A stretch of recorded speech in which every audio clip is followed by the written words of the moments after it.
Okay, I think you can all see that title slide now. And I especially want to thank Ford and Ken for the opportunity to share a little bit of time with you on a topic that I feel very close to. And Zoe, thanks so much for helping to organize this as well. I'll just take a minute real quickly and tell you a little bit about my background before I get into the content here. I will tell you up front, what I'm going to share with you today is all based entirely on my own personal experience. This is not textbook stuff. There are probably very few books that are actually written about the topic of age discrimination for job seekers. But I have been through my own fair share of discrimination on the job search as I got further into my career.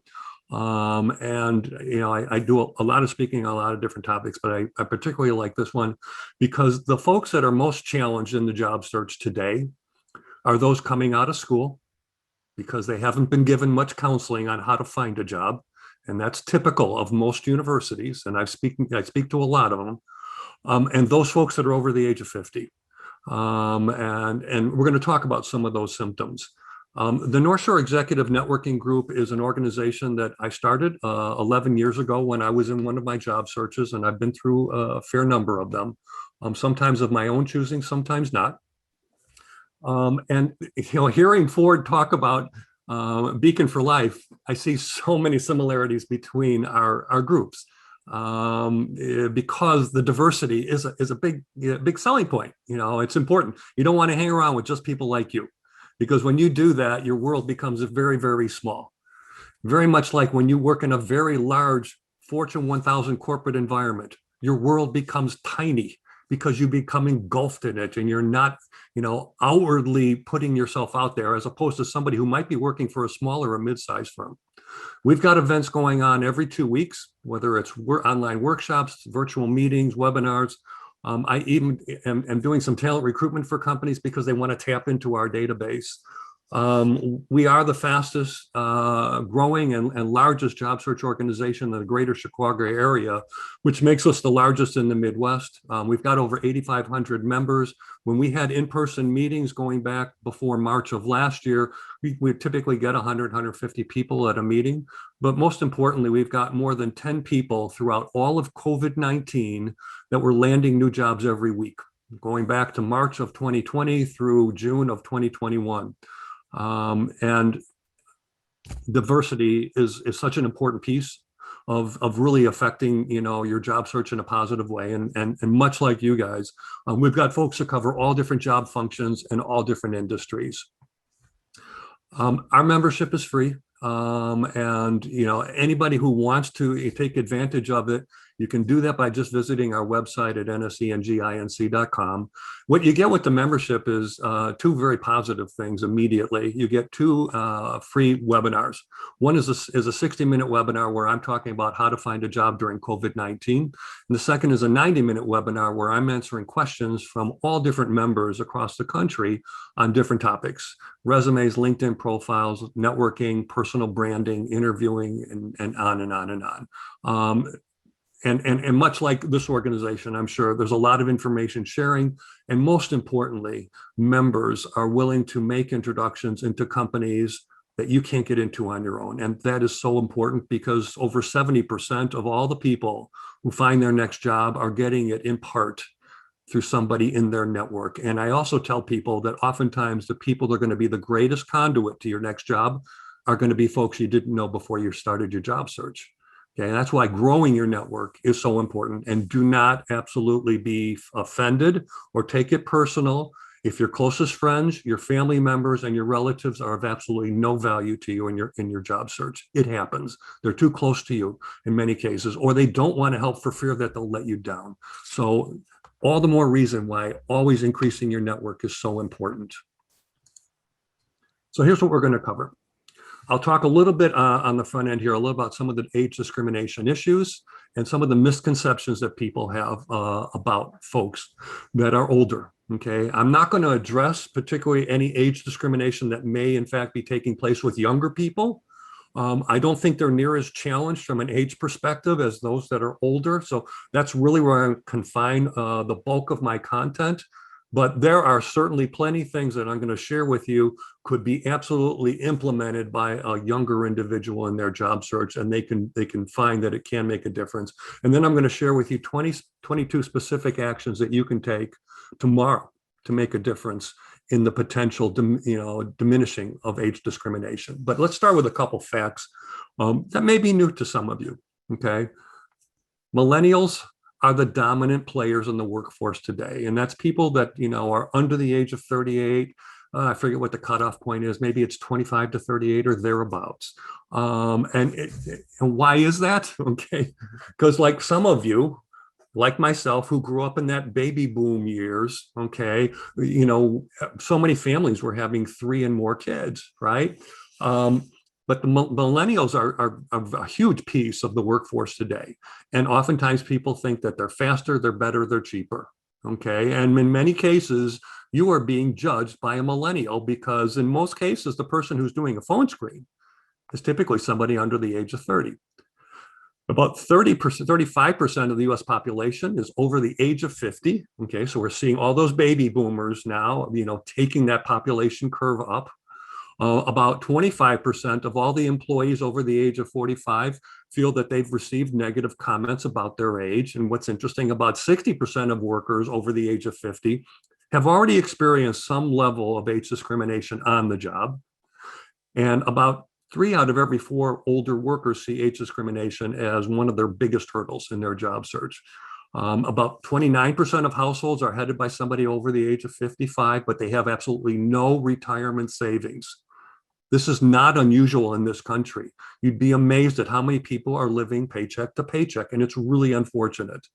And then the last point is that older people who don't feel useful are 3 times more likely to suffer from a disability because your emotional feeling affects your physical disposition. Now, I just taken age discrimination, I've carved it into 3 pieces, and obviously we're going to focus on one of these. There's on-the-job bias, there's termination when people are let go from a company. Oftentimes it's because of their age and or seniority. But we're really going to focus on the third element here, the recruiting and hiring process, when younger candidates are given preferential treatment over older or more experienced individuals. So here's a few misconceptions that I believe exist amongst older candidates, and some of you may identify with a few of these. A lot of people think that an older candidate will leave sooner than a younger one because they're going to be looking for a better job. They also think that older candidates often automatically demand greater compensation, and that's absolutely not the case today. They think that older candidates oftentimes just don't have that energy anymore. Okay, that they're on the downward cycle here, and they don't have that productivity and energy that keeps them moving forward in a quick way, that they are not driven anymore, that their production is declining, that they're not keeping current with technology, and they are likely to be resistant to change because they've always done things their way. Okay, and these are, as I'm saying, these are misconceptions, but they're out there.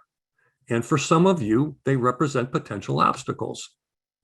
So as we look at the average career life cycle, okay, in those early years, and I'm going to assume everybody here is either an early career person or you've been through it, and you will certainly identify with, is that you've got the attitude that you've got nothing to lose, because there's everything to gain. You don't have any history behind you. You don't have, necessarily a family or even a spouse or a boyfriend or a girlfriend that you have to, consider. Okay. You're pretty much on your own in many cases. And then when you start to move up that curve and you start to get promotions and you progress in your career, you're at a point where you still have a lot more to gain than you have to lose. And it's when you finally get over that hump where there's a lot of potential risk. Okay, you have far more to lose than you have to gain, because let's face it, as you move up the corporate ladder, there are fewer jobs for your title. Whether you are today a manager, a director, a vice president, or someone in the C-suite, there just aren't near as many jobs, which means the search is going to take longer. Many of you that are at this stage, you may still have kids in college. And we know the cost of college today. It's exorbitant. And it takes a toll on the family budget. And in some cases, particularly for those that are in their late 50s or early 60s, they're trying to start thinking about, what am I going to do when I retire? Do I have enough money to retire? Am I going to be able to live the quality of life I want? And these become really stressful times, because I can tell you the average person in this country doesn't have money to retire. And so it takes a lot of careful planning to get to this point. And of course, the last thing you want to do is to potentially put that money at risk and not have it for those golden years when you really want to enjoy it. Now, I want to just take a minute here, and I've put together this timeline because I want to demonstrate just the exorbitant cost and time it takes when somebody makes a poor hiring decision. Because even today, when there's so many people that are available for jobs, it is still taking on average at least 3 months to not just recruit that person, interview that person, eventually make an offer and have them accept the offer. On average, it's still about 3 months. Okay, and that's shorter than what it used to be. The person's first 3 months on the job, they're really learning. Okay, they're not really productive, or not near as productive as they're going to be. Now, in that third 3 months, if they aren't the right person for the job, then they're spending 3 months failing. And they may, in fact, be put on a performance improvement plan, which means another couple months. Person doesn't work out, you got to start recruiting and hiring again. You eventually find that person, they start learning. A bad hiring decision can cost your company 15 months. It could cost more than that, but this is just a great example in my mind. And of course, it varies by company to company and job to job, but on average, it's hugely expensive from a time and cost perspective when you make the wrong hire. And that's one of the assets that I want anybody who comes with a lot of experience to always be communicating when they're talking with folks that they're interviewing. So I've got a quick polling question I'm going to put out here. I'm going to launch the poll right now, and I'll share the results with you. What is your biggest job search challenge? You can only pick one. I'm not getting interviews from jobs that I apply for. I'm not able to effectively communicate my value. I think I don't interview very well. I'm not leveraging my network very, very effectively, or my age is my single biggest obstacle. So I'm going to let this go for a few more seconds. I would just ask you all to go ahead and pick one. I see all the votes coming in here. We've got most of the people that have answered so far. Let's just give it about 5 more seconds, and then I'll stop the poll and I'll share the results with you.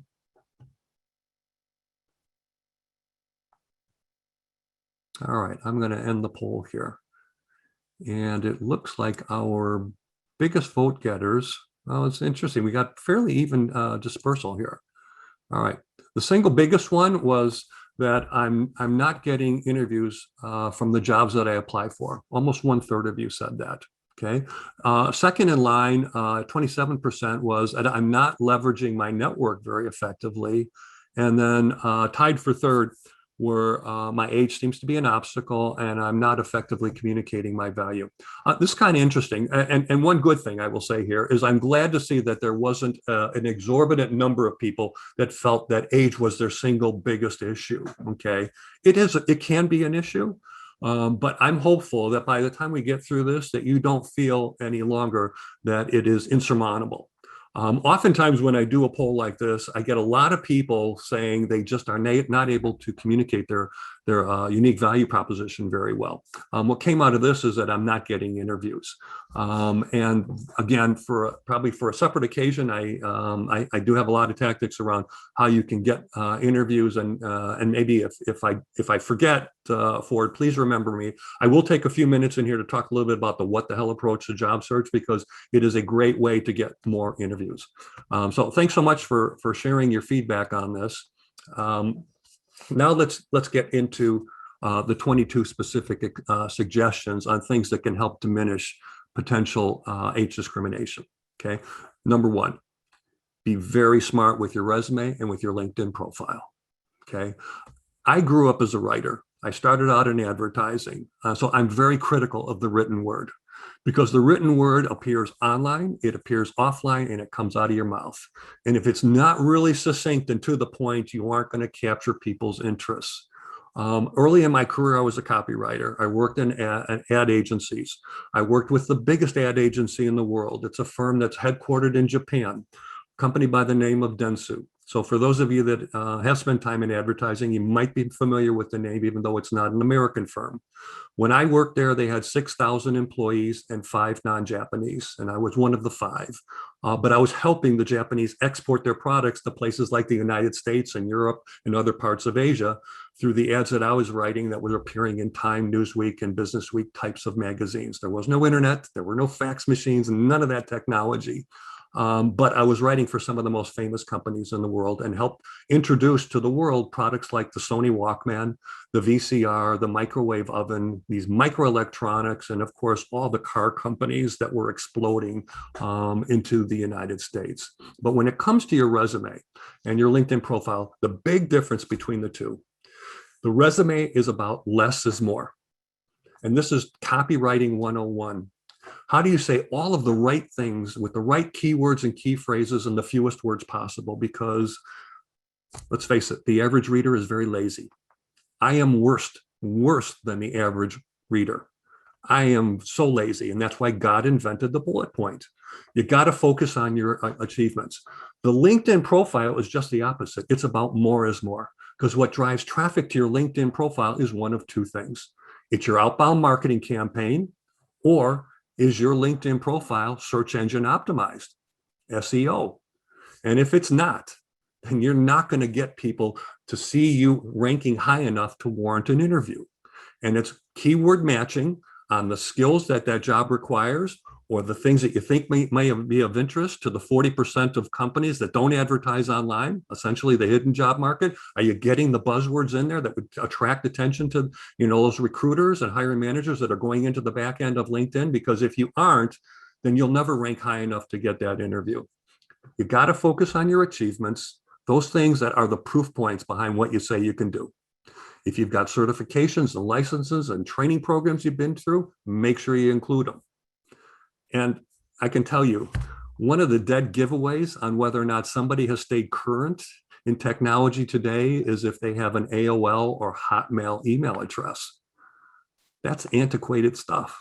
And I still see them with a lot of people. But the moment somebody, that's under the age of 50 sees you with an AOL email address, they go, not tech savvy, very old, languish behind the times, is not current with what's going on in technology today. And it could easily eliminate you from consideration. Now, when it comes to your years from graduation, if you're over the age of 50 or if you're concerned about your age, don't put your graduation years. Just put Penn State University, MBA, University of Pennsylvania, BA, whatever schools you went to, but don't bother with the years graduation, because it's illegal for someone to ask you. It's even illegal in the state of Illinois, by the way, for a company to ask you how much money you made at your last job. Okay, so the rules are being tightened up in favor, finally, of the employee. And when it comes to how far back in your history should you go, I have a lot of people tell me, my coach told me that my resume should not be more than 1 page. Wrong answer. And my coach told me never to go back more than 15 years. And that absolutely is the wrong answer. If you've had great jobs where you've accomplished great things with great companies that took place 20, 25 years ago, why would you hide them? If they add value, include them. But if it's a job from 20, 25, 30 years ago that adds nothing to your story and your value in the eyes of the potential hiring company, then take it out. And when it comes to your LinkedIn profile, the 2 most visible places in your profile are your photo and your banner. And still to this day, I see so many people with LinkedIn banners that are using that standard stock green wave that LinkedIn has given you that says absolutely nothing about yourself. And so just by way of example, I'm showing you one of my clients and what we did for his banner, because he is a marketing and sales and chief revenue officer, and it screams that. And if you don't put something up there that tells people a bit about yourself, you're losing a huge opportunity, because you need to look at this as if it's a billboard and you're driving down the highway, and it's hard to sell product when that billboard says nothing. And this is your billboard. Two, you need to adopt a growth mindset. I won't get into all the details here, but there are a lot of younger folks that tend to think in terms of a growth mindset because they're absorbing everything and they're trying to learn from that and grow from that. And then, of course, there are a handful of people that are sitting in a very fixed mindset where they want to avoid challenges, that they give up easily to obstacles. They see effort as unnecessary, and you can see all the negative things and the counter to them. So I don't want to see any of you fall into this trap, because I can tell you there are plenty of millennials that think a lot of folks that are baby boomers think in a very fixed mindset, and that's what eliminates those folks sometimes from getting interviews, not even getting an audience. Number three, you got to demonstrate that you're a problem solver. A lot of young people can't do this. They just don't have enough experience. But for those of you that, that do have over 10 years of experience, 20 years of experience, you got to have it come through, okay? And you got to be curious. You got to be curious. Don't be afraid to ask, whether it's in an interview or in a networking situation. But most importantly, you got to find ways to demonstrate your stories. I tell people, resumes tell, but stories sell. Same thing is true of cover letters. Resumes tell, but cover letters sell. Because a really good cover letter, and I'm talking about an email in response to an advertised position or a company that doesn't have one, every one of those bullet points needs to be written like a case study in 2 lines of copy. What was the challenge? What were the actions I took? And what were the results or impact of my actions? Problem, actions, results. There's a real art to writing that, expressing all of that in just a 2-line bullet point in your resume. But I'll tell you, people don't want to read long bullet points, and you got to get right to the point. And it's one of the few times in your life where you actually can write in fragment sentences. It's okay to be grammatically incorrect in an effort to get the right information into the shortest sentence possible. Number 4. I'm sure that some of you on the call here may have some millennials as kids. Put them to work for you. Ask them questions, or go to friends that have millennials, okay, in their family. And these are questions that are worth getting some very candid responses to, because in many cases, that phone screen at least is going to be done by a millennial or someone younger. And ask them, what are your impressions of older workers? What has been your experience in working with older workers? Have you ever interviewed one? What are your impressions of those people during those interviews? Why would you hire someone that was older than you? Okay, and some of you maybe already have worked for somebody that might be 10 years younger than you. And this is going to continue, right? Because we see a lot of millennials that are sitting here in their early 30s that are running companies or running sizable organizations, and you may be one of the people working for them. Okay, ask these millennials, why would you not hire someone older than you? And maybe most importantly, are you threatened by having an older worker reporting to you? And I can tell you, there are a lot of people that do feel threatened by it. Okay, threatened because maybe they don't think you can be flexible, maybe you can't be a team player, or maybe because they're afraid that you might know things that they don't know and they should know. But if you don't do this primary research, and it's real easy to do, you're going to potentially continually make the same mistakes over and over again. And we know that when you behave doing the same thing over and over again and expecting a different outcome, we've got a word for that, right? Right? That's the definition of insanity. So take a minute with a millennial, grab one off the street, ask them some of these questions. I can tell you, you'll get some valuable feedback.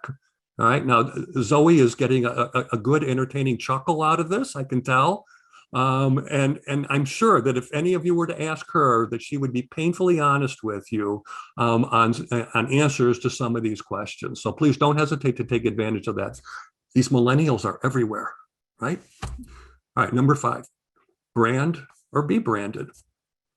Because if you allow other people to brand you and you don't take it upon yourself to brand yourself, it may tell them that you're not savvy, that there, in fact, is nothing impressive about you whatsoever. You're a C player. And C players oftentimes don't get job offers. They're looking for somebody who brings something unique and distinct and something that's cutting edge and different from what we've had in the past. Or maybe you've got something to hide. There is always an advantage to branding yourself. And one of the greatest branding artists of my time was not a businessman at all. It was Muhammad Ali. Now, we thought he was the greatest heavyweight of all time, and to this day, there are many people. He was the most famous man in the world when he was fighting. He was the most famous man in the world when he wasn't fighting and refused to go to the Vietnam War. But he had one of the greatest taglines: float like a butterfly, sting like a bee. It was unforgettable. And he never let anybody forget it. And one of the great things about branding is that you begin to create an identity for yourself, and you got to think about that top portion of your resume. You've got your contact information on top, and directly below it, you've got your branding statement. And then underneath that is your value proposition. And then you get into your most recent job. And if you don't have that branding up on top, people are going to forget about you. You got to make an impression. And the average resume, we know, gets only about 6 to 10 seconds of read time. So you got to capture that interest pretty fast. And that's where the branding statement can be so valuable, because you got to make yourself memorable. You got to emphasize your strengths, and you got to get people talking about you. And people talk about you when you do something a little bit unorthodox, but it's got to be painfully clear. Number 6, social media. Obviously, it's a big part of what's going on in our world today, whether it's for a job search or not. But you need to be active on social media, okay? And this is not a one and done exercise. You don't just post something on Facebook or on LinkedIn or on Twitter and think, okay, I'm now active. No, these are ongoing processes. And it's an opportunity for you to take that brand that you've now created for yourself and get the word out in big numbers. I post on LinkedIn groups every week about my own organization, and I post on about 92 different groups. They are groups by industry, by geographic location, and by job titles. And it's a great way to get out to literally hundreds of thousands of people in 30 minutes. You can do this as a job seeker. I did it as a job seeker. It was a great way to let people know that I was in a search, and by the way, here's what I bring to the party. It gets people talking about you. Most importantly, it gets people coming back and looking at your LinkedIn profile. And that's important, because one of the gauges that helps shorten your job search is getting profile views. So don't be afraid to post on a lot of LinkedIn groups. You can join up to 100. And if you don't belong to at least 25, you are shortchanging yourself. But you got to post. And there, I'm not a big Facebook guy, but I did join Facebook for one reason only. And that was because I wanted to post onto business groups within Facebook. And there are some decent ones in there. And you can find them in Philadelphia, New York, LA, Chicago, Houston. It doesn't matter. They all exist by industries, by certain professions, and by geography, and combinations of those. Same is true on LinkedIn groups. Twitter's always a consideration. YouTube. I did my first YouTube video about 4 years ago on my what the hell approach to job search. It was a 3-minute video, which is probably about a minute and a half too long. But I posted it onto 42 different LinkedIn groups, and within 7 days, I had 10,000 views of that video. 7 days, first video, 10,000 views. That was, for me, that was the home run, because so many of those people came back and looked at me. And of course, I ended up monikering myself because I had all these personal emails from people saying, hey, you're the what the hell guy. And it was great. So I'll take a quick break here just to tell you what the hell approach to job search is about. And we'll get right back into this. The concept behind it is, what the hell do you have to lose by doing things that other job seekers aren't? Because I can tell you, 80% of the job seekers are spending somewhere between 60 and 80% of their time answering online ads. And that's a real poor use of time. I'm not saying don't answer those ads, but it should never take up more than 15% of your average job search week. I've got 13 what the hell moves that are somewhat bold, a bit unorthodox for some people, but they're very much driven by an outbound marketing proactive effort. And that's what it takes to stand out, because let's face it, the average job, whether it's a single contributor, a manager, or VP or director level, is getting on average about 200 respondents. And I personally don't like 200 to 1 odds. And that's why when I coach people, I tell them and ingrain this what the hell approach to them, because we do end arounds. We go around the system. And I've worked with so many people that have got rejected by the applicant tracking system within 15 minutes, and we've still been able to get interviews because we get to the right people with the right message, with the right resume and cover letter in a way that incites interest. And nobody's asking if you got rejected. No, they are helping you get the interview that the ATS said you weren't worthy of. So please take advantage of some of these, online tools. Weebly is another, again, how do you separate yourself from the pack? Maybe it's creating your own website. Anybody can do this, and it's free. You ought to take a look at it, Weebly.com. And consider the possibility of writing a blog, or more importantly, just writing a few thought leadership paragraphs and post it onto 40 LinkedIn groups and do one a week. Trust me, you will see a surge in your LinkedIn profile views, and that's a good thing. Number 7, you got to keep getting training if you've got gaps in your skills. And now's a great time to do it, particularly if it's technology-based, whether it's software languages that you don't have and you need, whether it's understanding software as a service, machine learning, AI, okay? Artificial intelligence and machine learning are so hot right now. Whether it's things about encryption, they can only help you. Get training on your industry. There's so many available resources, many of which are free. There's online classes, there's community college classes, there's webinars all the time, there's articles you can read. Even LinkedIn has got all kinds of opportunities to get certifications. Six Sigma project management, and on and on and on. I work with a company that is a sponsor of ours in Chicago that is a WIOA approved training organization. WIOA, WIOA. It stands for Workforce Innovation Opportunity Act. Believe me, they are not the only company that does this, but here's the magic behind companies that are WIOA approved. They're going to get paid for the training they give to you. They're going to get paid by our government, because our government has always set aside a chunk of money for job seekers. So when you want to get trained on Six Sigma, project management, software languages, Scrum Master, any number of things that this WIOA approved training company may be offering you, trust me, you can get it for free. They will help you apply for the grant. You get the grant, and once you do, they're going to get paid by our government, which means they can give that training to you for free. And the company that I've teamed up with in the Chicago area has helped over 100 NSENG members to get training that would otherwise cost anywhere from $8,000 to $10,000 per person. So do some research on WIOA. Again, WIOA. I'm sure there are a lot of training programs out there in every major city. Philadelphia definitely going to have them. Check into LinkedIn training courses and other leadership training opportunities. Number 8. Now, I put Marty Cooper's photo up here for a reason, because I had the opportunity to work for Marty back in the 80s when we invented the cell phone.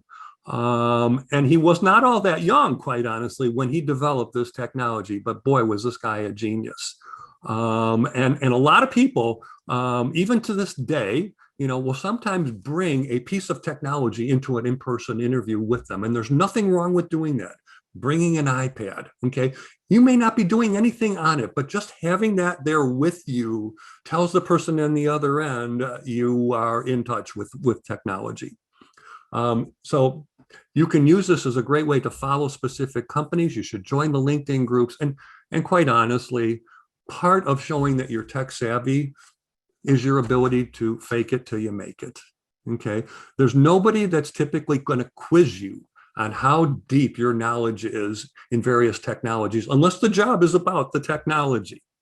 So you got to be able to speak the language, get the buzzwords down, know, what these things do. You don't have to know it to an infinitesimal degree, but knowing and understanding their purpose and what value they bring will help you become more confident, but more importantly, will help others be more confident in you.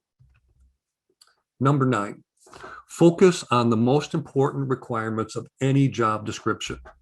This is one for a senior project manager with Baxter. Baxter happens to be a company that's headquartered here in the Chicago area. Now, I highlighted in blue here very specific phraseology that I felt were key requirements of this job description. You may look at it and may feel very differently, and that's okay. This is just for example purposes, because one of the things you have to get really good at is being able to delineate what are the 4 most important requirements of any given job description and identify what they are. And it will also help you determine what should your headline look like in your LinkedIn profile, because it should be a series of keywords and key phrases that align with the kinds of jobs that you want to go after. And so, easy process. Also, you got to have stories that go behind this, which is going to lead us to the next slide. Everybody has to become a very good and comfortable storyteller. Stories are the proof behind what you say you can do. And it's not enough to say I drive revenue growth. Let me give you a few examples. It's not enough to say I've helped expand our business internationally. Let me tell you a few stories about what we've done in Japan and through other parts of Asia. You've got to line these up. You should do this in preparation for every job interview for probably up to about 10 different key requirements that are typically going to show up in the jobs that are going to be of interest to you. Write them down. It might just be a few buzzwords, but this is the kind of cheat sheet you want to take to any interview you're going to have, whether it's on Zoom, over the phone, or in person. There is absolutely nothing wrong with taking a logbook into an interview with you and having that cheat sheet just sitting inside here, so that if at any point in time you get a brain cramp and you can't remember the story, you glance down, you got it, and now you're off and running. It makes for a very exciting interview, and people want to hear stories. They don't want to hear this monotone type of response. The stories create so much power behind what you say you can do. Number 11, you got to be selling on value. Value is so critical in the real estate market, right? We were told it's all about location, location, location. In the job search, it's about value, value, value, at least in my mind. Because one of the things is you can demonstrate that you've been there and you've done it. You've been through the ups and the downs of the business. You've got that deep industry experience. And I want to take a minute and talk about industry experience relative to risk mitigation. One of the easiest ways for you to be eliminated in a job interview is if you don't have the industry experience of the company that's interviewing you.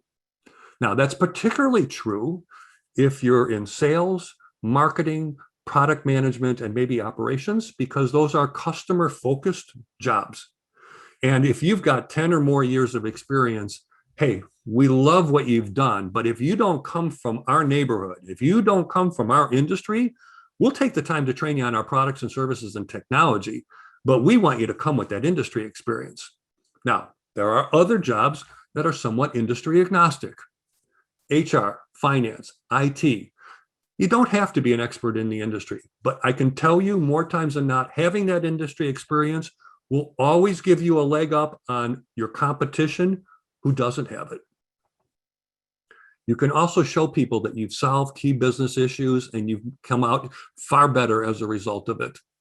And for those of you that are older, at some point, we need an adult in the room. Boy, that's a phrase we've heard over the last 12 months. You can show them that you can think strategically, but you can act tactically.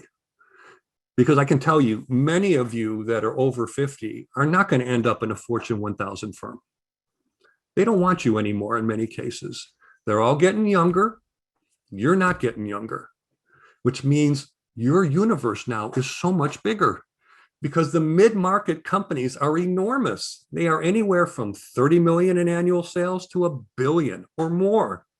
And many of them are doing incredibly well. But more importantly, there are so many more of them than the Fortune 1000s. And they want somebody who's going to be hands-on. They want somebody who's going to lead the group, but also do the work. And this is your opportunity to really get that message across, which leads us to number 7, communication skills. You've got to be a really strong messenger. You've got to be able to message well in writing. You got to message well online, and everything that comes out of your mouth has got to be very clear, to the point, and selling on your value. 8 is absolutely critical for anybody who's older, because quite honestly, you're probably going to be making your fair amount of presentations. And I can tell you, having interviewed a lot of people for jobs that I was hiring for, is that what I was always looking for in a job interview was, how well are they presenting themselves to me? How well do they communicate? Are they coming across confident? Do they speak with conviction? Because I want to hire somebody who I know and feel comfortable knowing that if I put them in front of an audience of my peers and my superiors, that they're going to be able to hold their own. And you have that opportunity in a job interview. But if you come across nervous and you haven't prepared well, that's not going to come through. Because let's face it, an interview is a performance. And the presentation and your ability to present well is important. And it's especially important for those of you that are more advanced in your careers, because you will be making plenty of presentations. You also have to demonstrate that you're a hands-on, not a hands-off person. It's real easy to be a manager who kind of sits back and says, okay, all of you get your work done. And when you're done, you come back and report to me and we'll review the work. No, companies now more than ever want somebody who's in there working with their people. You got to be able to show that you're extremely confident and that you get the things done. And one of the most critical things is your ability to manage people who don't report to you. I've worked in some very highly matrixed organizations. Motorola was one of them. And there's a real art to being able to manage a program, a project of people who don't report to you, but you got to get their collaboration to work with you. Not everybody's good at that, and it's a great skill. And of course, as you've worked in your career longer and longer, you've worked with a lot of different types of people. People from different industries, people from different job functions, people that come from different cultural backgrounds. Those are all assets, and you need to be bringing those to the forefront when the time is right. Number 12, you got to sell on your adaptability. Okay, anybody who's been in a career longer has probably seen their fair share of company disruption, mergers, acquisitions, divestitures, company layoffs, companies that have changed their entire platform that they were operating on, CEOs and presidents that are suddenly out the door and the whole culture changes, or the whole chain of command changes. Things get flatter maybe. You've lived through office relocations. You've managed people that were, in some cases, thousands of miles away from you. These are all great skills, and it shows people that you have the ability to adjust and adapt well. And a lot of younger people haven't been through any of these yet. So don't be afraid to bring these up, because there are just so many companies, particularly today more than ever. There's been so much, consolidation, which means companies are getting bought, they're getting acquired. And the moment you have a transaction, there's so much chaos in a company, because everybody's wondering whether or not their job is at risk. And being able to maintain that calm during a time of disruption is a true art. It's a great skill. And if you have a story to tell about that, don't be afraid to tell it. Number 13, this is really important. You got to make yourself the least risky candidate. Least risky candidate. Because let's face it, a lot of companies are very hesitant to pull the trigger. And companies are entitled to make stupid decisions. They do it every day. I've seen plenty of them. And they are also entitled to hire the less qualified candidate, because the best candidate does not always get the job. The one that has the best connection, the one that screams the loudest, the one that does the best job of communicating their value has a huge differential advantage. So how do you show yourself as being a least risky candidate? Well, Being an industry fit is one of those. Being able to be productive quicker is another. Being able to demonstrate that you've changed industries and were able to assimilate rather quickly. You don't need training. You don't need a lot of supervision. You can hit the ground running because you've been there, you've done that. Great multitasking is a great skill and a great art to have. Tremendous presentation and presence about what you do. That you bring a network with you. That's important. You know, I got into LinkedIn very early on, back in 2004. Today, I sit on over 22,000 LinkedIn connections, and it's not the number that's impressive. What's impressive are the second-degree connections. That is the greatest value of LinkedIn, because it's not who I'm connected to, it's who they're connected to, because they can introduce me to so many more people. And I tell folks, I said, when you link in with me, I give you access to 22 million people. Because on average, every one of my 22,000 LinkedIn connections has 1,000 LinkedIn connections. And that means that when I go on LinkedIn, I see a whole lot more than the average person. And that's why I say getting, growth going in a fast way on your LinkedIn connections is important. And of course, loyalty and maturity. Not that I place a high level of importance on both of those, but they can be tremendous attributes. Because in the end, the question is, how do you make your future boss's job easier? These are some of the things that will make their job easier. And believe me, they want somebody who can help take some things off their plate and put it on theirs. They want somebody who's not going to inundate them with all kinds of nonsense that they may have had from your predecessor. Number 14, you got to make yourself likable. Now, I mentioned earlier, you got to make yourself memorable, and it's such an important thing, particularly when it comes to branding and value proposition. But when it comes to interviewing, this is your opportunity to make yourself likable, because we tend to hire people that we like. Oftentimes, we hire people that are like us, right?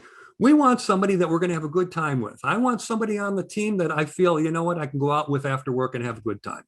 I want somebody working, that is going to be working with some of the people that work for me that I think can meld with the group.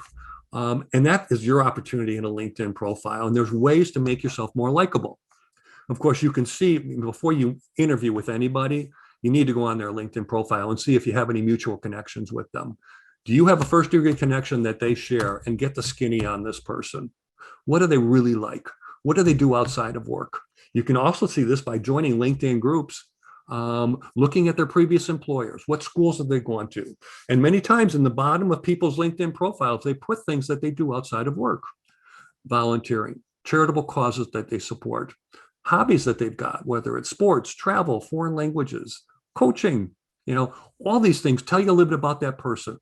And there will be opportunities potentially as you get further into the interview process to bring some of these things in so that you can make yourself more likable by connecting at a personal level with that person you're interviewing with. Number 15, you got to go after the mid-market companies. There's nothing wrong with being a bigger fish in a smaller pond. Those large firms are getting younger, and there's so many mid-size and smaller companies to go after. And once you start to get in with a mid-sized company, you're going to find that, for one thing, they're much more entrepreneurial. They make decisions a lot faster. It doesn't mean there isn't politics, but there's likely to be less of that political environment. And it will give you an opportunity to put something entrepreneurial onto your resume and onto your background. And it will only help open up more opportunities down the road. Because I can tell you, I've seen this with the 8,500 members in my group. And in large part, a lot of these folks are over the age of 40. Once you hit 45, 50 years old, most of your jobs are going to be 2 or 3 year stints. And I hate to share that with you, and maybe it's a little shocking for some of you, but that's just the facts. I see it time and time again, okay, for whatever reason. And so that's why the networking aspect is important, and your ability to be agile in your job search and constantly be looking for better opportunities than what you might currently have. Number 16. And while I don't place a lot of emphasis on soft skills, and loyalty is one of those softer skills. but it has the ability to potentially make you more productive, but more importantly, has the ability to enable you to communicate that you're more productive. The fact is, more times than not, millennial comes into a company. If they don't get that promotion within 2 years, many of them are gone. They want it. They want it now. Okay. And it's not true of all millennials. But there are plenty that if I don't get what I want now, the only way I'm going to get to where I want to be is to leave. I'll get that job title and I'll get that money. All right. The fact that you, in many cases, many of you aren't looking to do a lot of job hopping between now and the end of your career, which by definition means you're likely to be more loyal, right? You don't have a lot of those responsibilities that a younger person have. You don't have to leave work early to rush home to get to the kids. You don't have to come into work late to drop kids off at school, because those days are going to return once the pandemic is long behind us. In many cases, some of you aren't interested in driving up that corporate ladder anymore. It's not important to you, okay? For some of you. Many of you are just looking for stability. You're looking for that one job or that one company where you can call home until you believe it's time to stop working.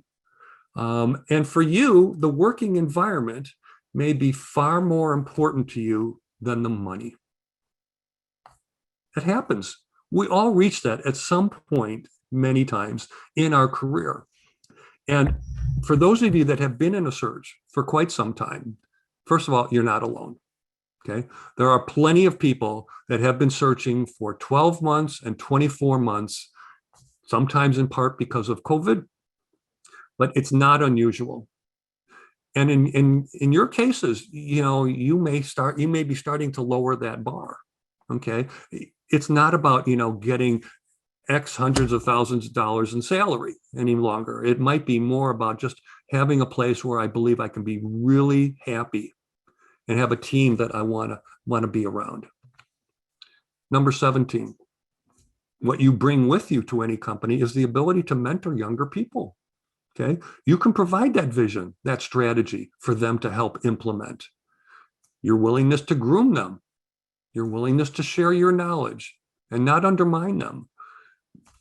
You have so many things in your past that are, unfortunately, some of the things that went wrong, which were learning lessons, right? That you can now share with others because, as we said earlier, you've been there and you've done it. And a lot of younger people just haven't been through that yet. You got to talk with a lot of enthusiasm, because in some cases, people are wondering how soon are you going to be retiring. A couple quick suggestions. One is, when you are on a phone screen, stand up. When you stand, you speak with a lot more energy. And as we said, some of the stereotypes are that you're tired, you're old, and you don't have the energy level. Prove them wrong. Talk with enthusiasm. What is exciting about this position? What excites you about this position? Always provide the examples and stories behind the way you've created very positive impact. What have you accomplished? What do you still want to accomplish? And what really motivates you? And what motivates you about this job? That really has got to come through, okay? More so for an older employee than a younger one, because the younger ones are all still, in many cases, in the learning stage. Almost anything could excite some of them. But you've been down the road a long way.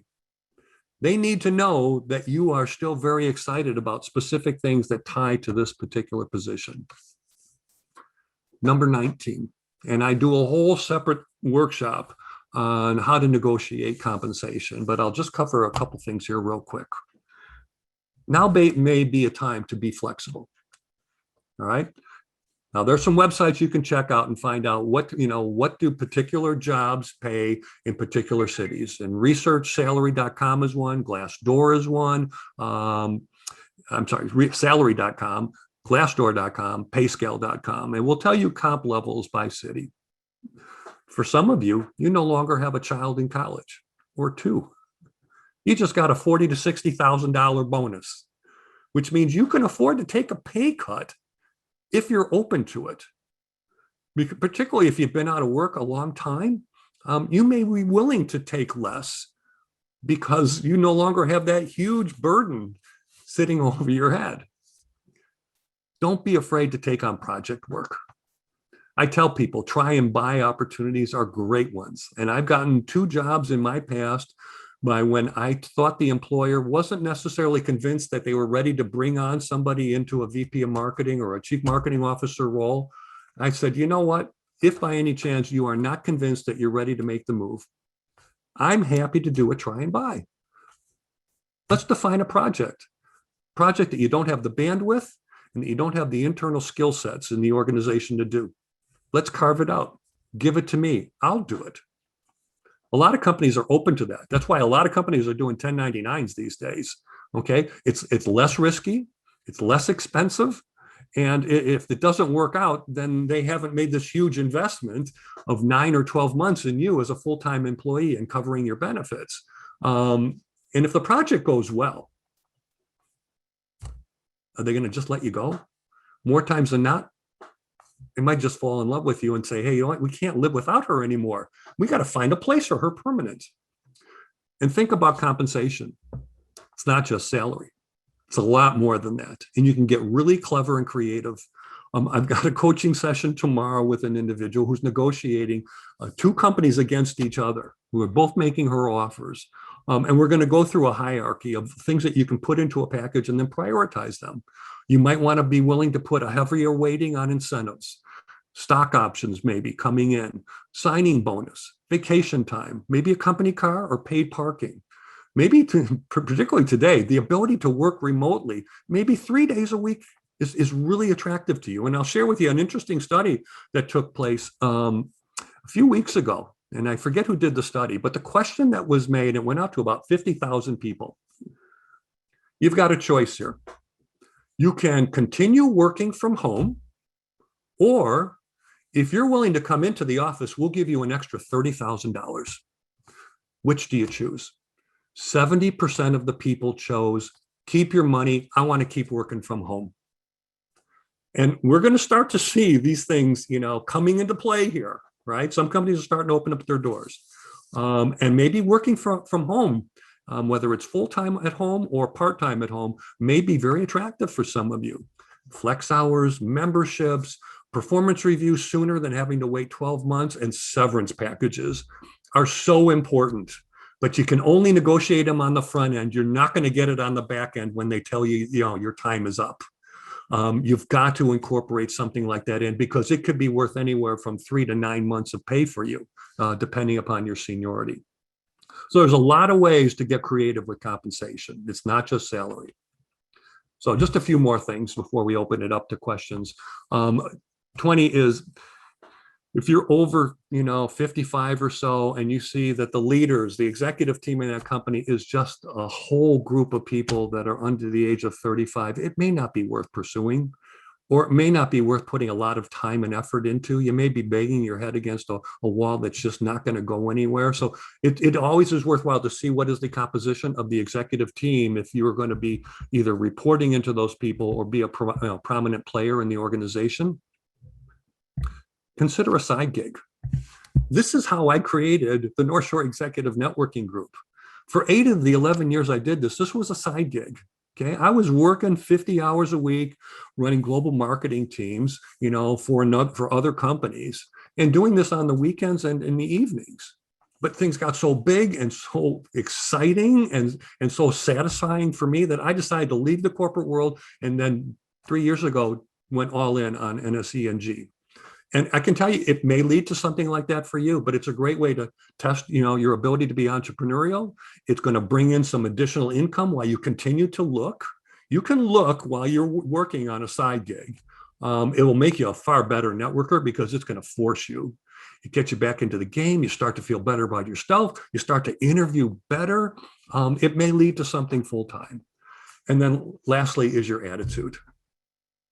I know these are hard times. For those of you that are in a job search, okay, there is no simple cure. But I can tell you the best cure for depression in a job search and not feeling good about yourself is activity. Surround yourself with good people. Don't hang out with a lot of folks that always see the glass as half full. You got to be very positive and upbeat. And like I said, one of the best things you can do is networking, because networking creates that traction that you otherwise might never get, and it creates introductions. I'm just going to close with a couple quick things here. You got to take action. If you're not connected with me, please feel free to send me a LinkedIn connection. I will accept it. I would just tell me that we met through this experience here. If you want, you can join NSE&G. You can join our LinkedIn group. Okay. You can check out free videos I've got in the About pull-down menu in the website. I've got workshops and coaching services, but most importantly, you control the majority of your job search. Don't let your age be an excuse for not getting the kind of success that you feel you deserve. And as a quick reminder, here is the membership you can get for free. Here are some upcoming events. Next Wednesday, I'm going to be conducting a session. Oh, I left one off. I've got one next Wednesday. It's going to be a webinar on, how to, to get yourself in a better place and the right mindset. On July 7th, there's a 2.5-hour session on maximizing the value of LinkedIn. And on the 21st, how to build an applicant tracking system version of your resume. Join our LinkedIn group. There's all kinds of webinars that are available. And with that in mind, Ford, I'm going to open it up to questions. I'm going to just take a quick look here at the chat, if that's okay. And I'll try to take them from the top and work our way down here. Let's see here. A lot of you introducing yourselves to each other. Age is an issue when you let it be. We have to change the way we communicate to the younger generation. This is my experience as an 84-year-old job searcher. I love that. I tried to eliminate years from my LinkedIn profile and could not. It was a required field. Yes, but you don't have to put all your years of experience in there. Okay, if you've got some years of experience that were 20 or so years ago, and you don't feel that they're adding value, then don't show them. Don't show them. Leave it blank. What you don't want to do is draw unnecessary attention to yourself for the wrong reasons, and age could be one of those. Let's see here.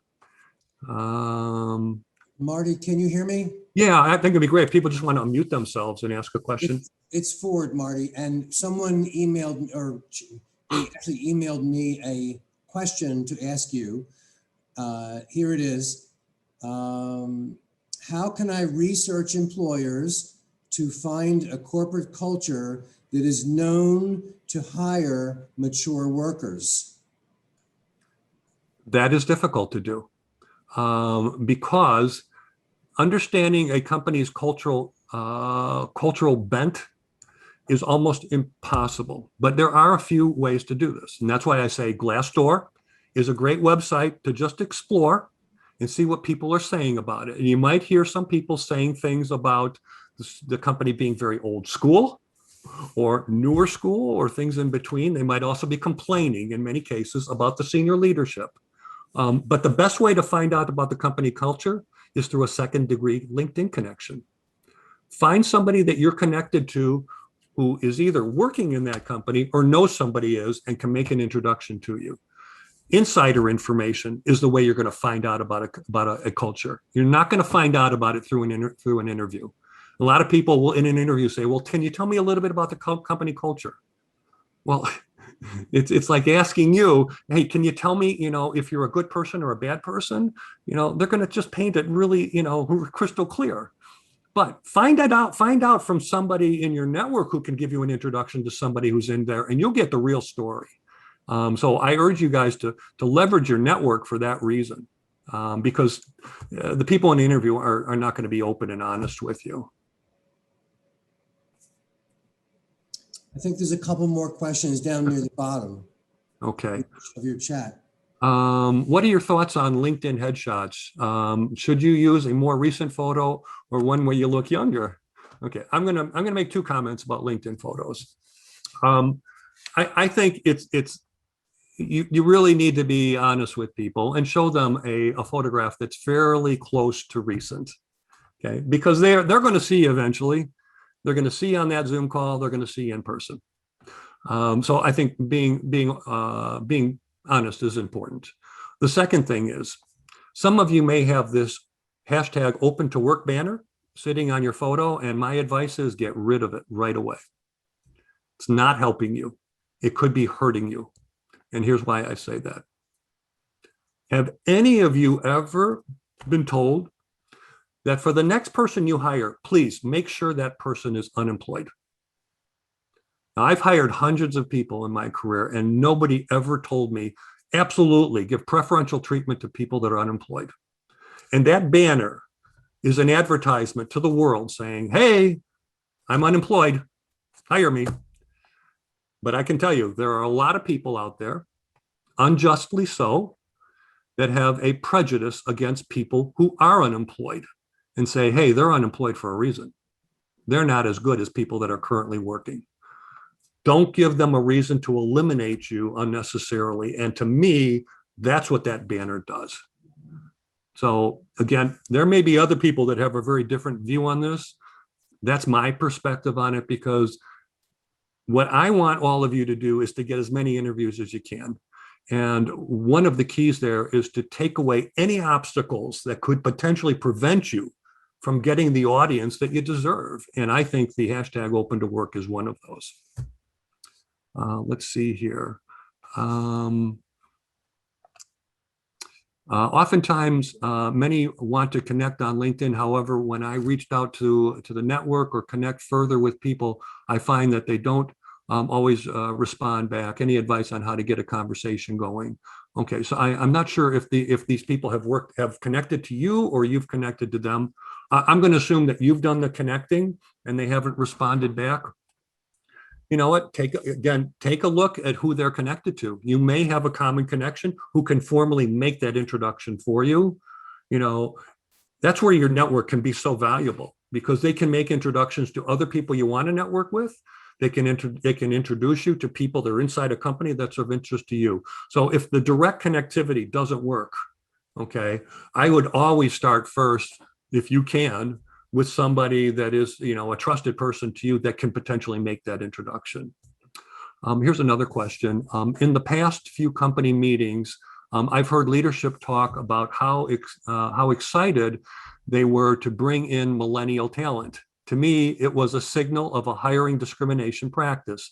What should I do to escalate the sensitivity toward ageism and discrimination within my workplace? I think your statement is not far off. There are companies that are intentionally trying to find younger people. And I'm sure that there's plenty of you on this call that have been interviewing against folks that might be 10 or 20 years younger than you. And there is this misnomer that it's better to get somebody that's on the upward slope of their career as opposed to somebody that's already there or is now starting to decline a bit.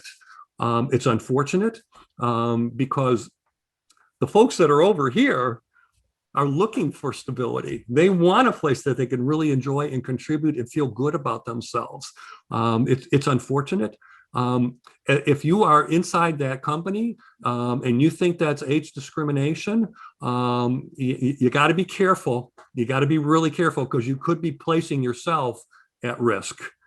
Because the moment you share this with HR, who do you think they're going to? They're going to the CEO and maybe a few others, particularly the person that they think is being discriminatory.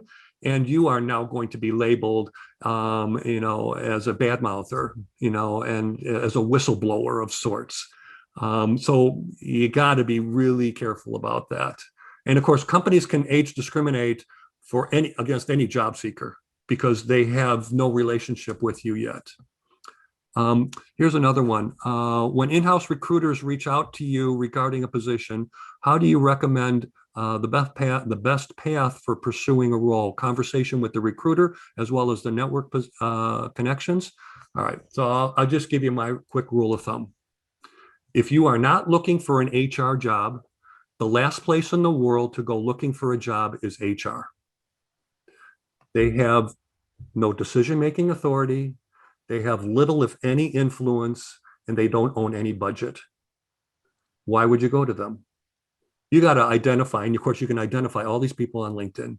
Who's the hiring manager? Who's that person's peers? Who's that person's boss? You can communicate, and this is one of my 13 what the hell moves, is you got to be communicating with all those people.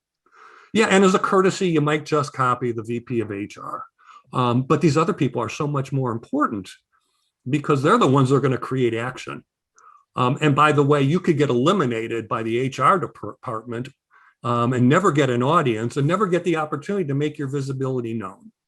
And that's why I say, worked with plenty of people who've been rejected by an applicant tracking system and still gotten interviews because we go around that organization and get to the people that really can make things happen.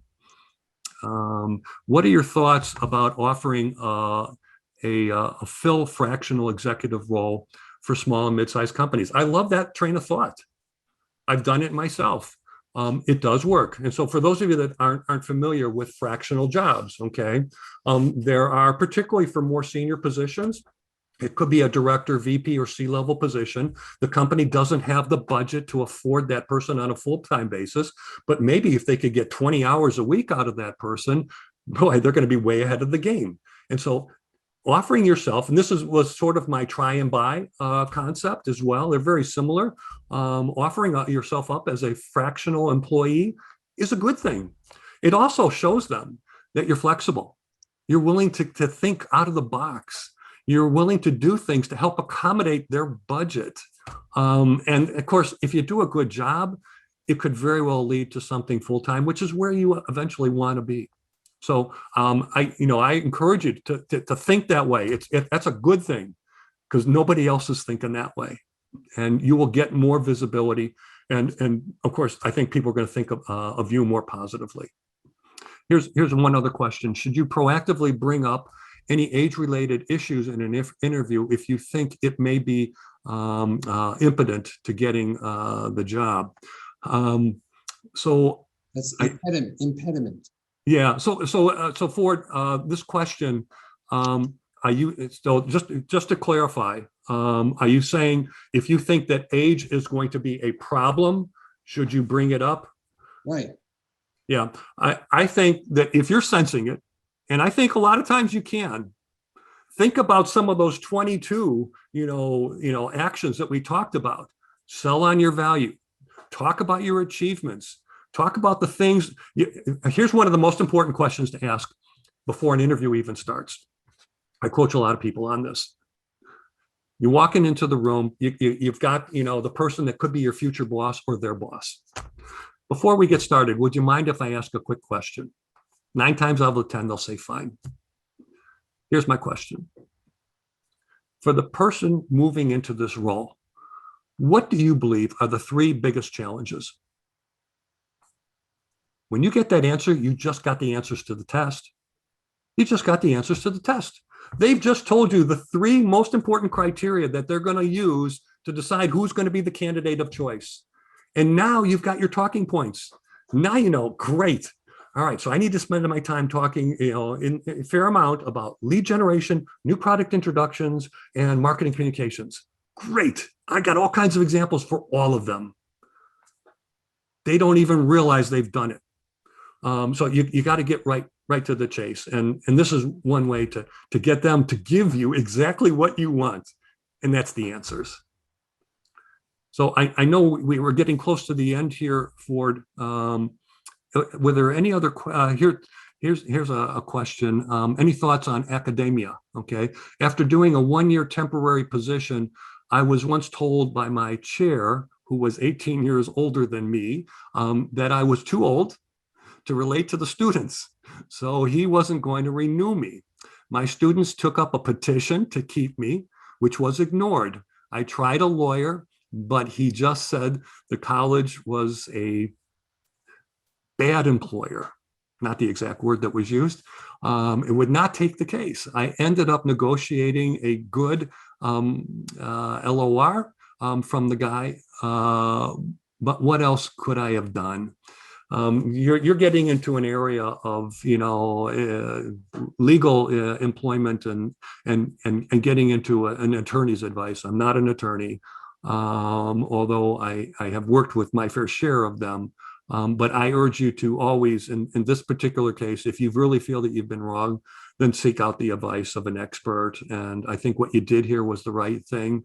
I think what they did was probably the wrong thing. But as I said early on, companies are entitled to make really poor choices, and sometimes you have no voice in them. All right. Some HR departments are profit centers and have budget and authority. Absolutely. But my point here really is that in almost every case, if you're going after a marketing job, a finance job, an operations job, any other department other than HR, the HR department typically does not own that budget. It's owned by the person that you're going to report to, or by the department that you're going to reside in. And that's really my point. It's not a bash at HR. Okay, I don't want anybody to think I'm bashing HR. What I'm saying is that companies have been set up to put the budget and the funds and the greatest level of influence in the departments where they reside, with the person who's going to ultimately be the hiring manager and that the job seeker is going to be working for. I think that covered most of the questions that were up here. Yeah. So Ford, unless you have if there's any other questions here, here's one. Can you identify your opinion on the strongest need for older Americans to work on? Positivity, computer skills, networking. I will tell you, networking is just such a big piece of any job search. If I was to give you a hierarchy of the most important things that you have to have in play to be effective in your job search, I'd say your branding statement and your value proposition summary, because this is your messaging. The second thing, you got to think of yourself as a new product launch. Okay. And I know Ford and I think very similar on this. Okay. You got to have your value proposition summary. Who are you selling yourself to? Who's that target audience? Any product we launch, we got to define who's the audience we want to get this into the hands of. You got to do the same thing in a job search. Okay. You got to put together a target company list, and you got to have 5, 6, 7 people in every one of those target companies, and you do it industry by industry by industry. So your messaging, your audience, and then your outbound marketing campaign. Without those, you're going to be resorting to answering online ads. And that is a small portion of the productive time that you want to spend on your job search. So I hope that helps. So with that in mind, Ford, I think I'll turn it back over to you. Okay. Well, Marty, I really want to thank you. That was an outstanding presentation. It was very wide-ranging, very helpful, very practical. And of course, it really resonates with me personally, because a lot of the things you talked about are very, very similar or exactly the same as what I promote in my own career coaching work. So to me, it really resonates, and I really appreciated it. I've also received several private messages from people telling me that they really enjoyed your presentation and found it extremely worthwhile. Oh, thank you. So thank you so much. Good job, Marty. Great. I really appreciate it. And I thank you all for being a part of this. I urge you, link in with me. Okay. There's no downside. I love what you guys are doing here. There is a lot of synergy between, what the composition of your group is and what my group is like. And like I said, it's important. Don't always hang around with people that are just like you. Some of the greatest help will come from people that you just would never expect it from. Yeah. But it's up for you, really up for you to ask for it. And I know it's tough. A lot of job seekers are a little timid, okay, and afraid to infringe on somebody's time. But if you don't ask, you won't get. And so you got to do it. You got to do it. All the best to you in your job search. Beacon is the premier executive networking organization serving the Mid-Atlantic region. To learn more, go to beaconforlife.org.